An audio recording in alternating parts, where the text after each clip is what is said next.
Moving over to the SEC, fascinating matchup. Like, just this is going to be more fun to watch, I think, as a fan and for predictive moving forward, as it is maybe if you have position in this game. But we have number 15 Ole Miss on the road at number 13 Alabama. They are the Tide are a 6.5 point home favorite, and this game has an over/under of 55.5 points. Game kicks off at 3:30 p.m. Eastern on, I had to double check this, right at home on CBS. That's where this game belongs. The total rebounds when it hits 54.5, which makes sense because 55 is the most common point total the last 5 years in college football. Kelly, this rivalry dates all the way back to 1894. It is one of the oldest in the SEC. Of course, Auburn and Georgia hold the title of the oldest rivalry in the SEC. That's even the name of the rivalry. But here's why I had to put emphasis on number 13, Alabama. They had a 128-week-long streak ranked inside the AP top 10, and that is now over. The last time, September 2015. Well, what happened in 2015? Alabama went on to win the national championship. So I don't know if it's necessarily Alabama is dead, more so of just, oh, that's interesting. Do you remember what knocked them out of the top 10, though, Brett? Do you remember what it was? No, not off the top of my head. It was lost to Ole Miss. Oh. And here they are playing Ole Miss. I'm pretty darn sure that was the game that knocked them out. It was after that game they fell out of the top 10 that was the last time it happened. So now they're playing Ole Miss outside the top 10 for the first time since the game after that one. Interesting. Nick Saban may have that one on tabs there. Mm-hmm. Jalen Milroe is going to get the start at quarterback after the absolute dumpster fire that was the Tyler Buchner experience at South Florida last week. Disgusting game. Just awful. Great for USF. That's the kind of game they needed, but just an embarrassment for Alabama.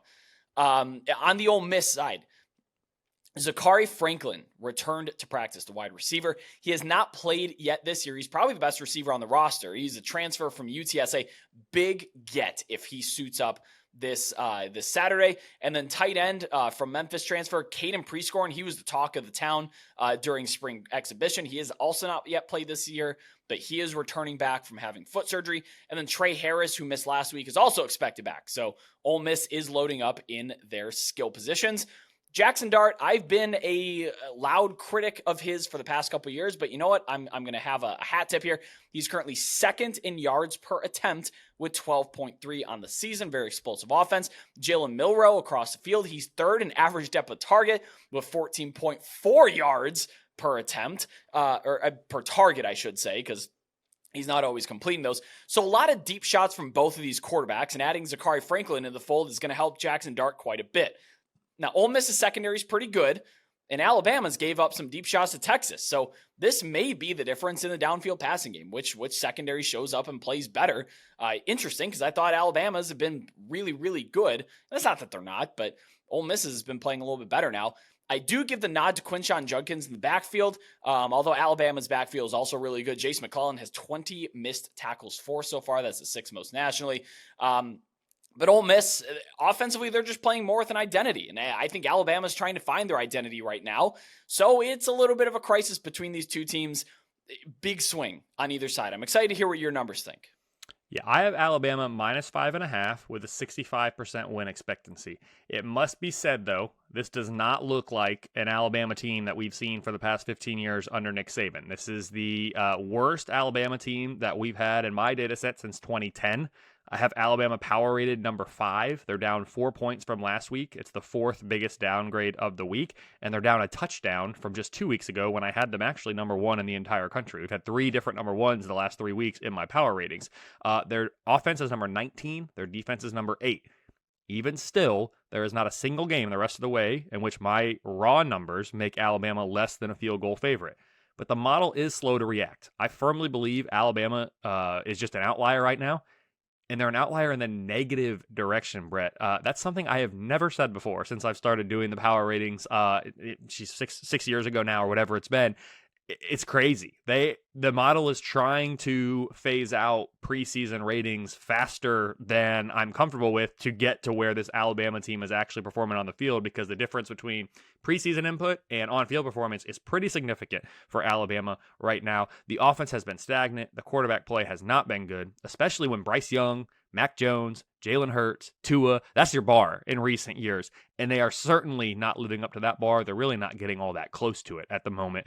Ole Miss, on the other hand, has looked really good. They've risen 6.6 points in the rating since the preseason. That's the 7th biggest upgrade in the entire country. There is only a 62% chance that the average top 25 team would be 3-0 against Ole Miss's schedule. That's the 10th best record achievement in the nation. And the Rebels are outscoring their opponents by 17.7 points per game, more than would be expected of the average top 25 team against the Rebel schedule. That is the 3rd best in the entire country. You put those things together and you get the number 7 most deserving team in FBS. I have Ole Miss power rated number 12. They have a top 10 offense, a top 25 defense. The unit matchups are pretty close. So this essentially boils down to home field advantage for me, plus a little bit extra. I have Alabama minus 5.5, 35% chance that Ole Miss pulls off the upset on the road.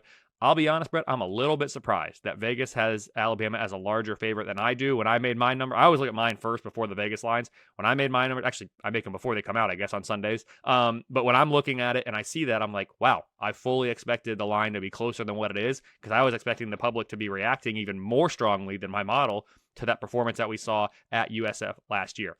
Alabama still, despite the struggles, and again, I've explained maybe some of the model's blind spots here for Alabama coming in, or currently, 41% chance to make it to Atlanta. That's best in the SEC West. If they win this one, it's up to a 52% chance. So they would become more likely than not to make it to Atlanta, which is still kind of a weird thing to say given what we've seen the last 2 weeks. If they lose, it's down to a 21% chance, which is probably the lowest percent chance we've seen for an Alabama team this early in the year to make it to Atlanta since maybe 2015. I don't know, a year that they went on to win the national championship.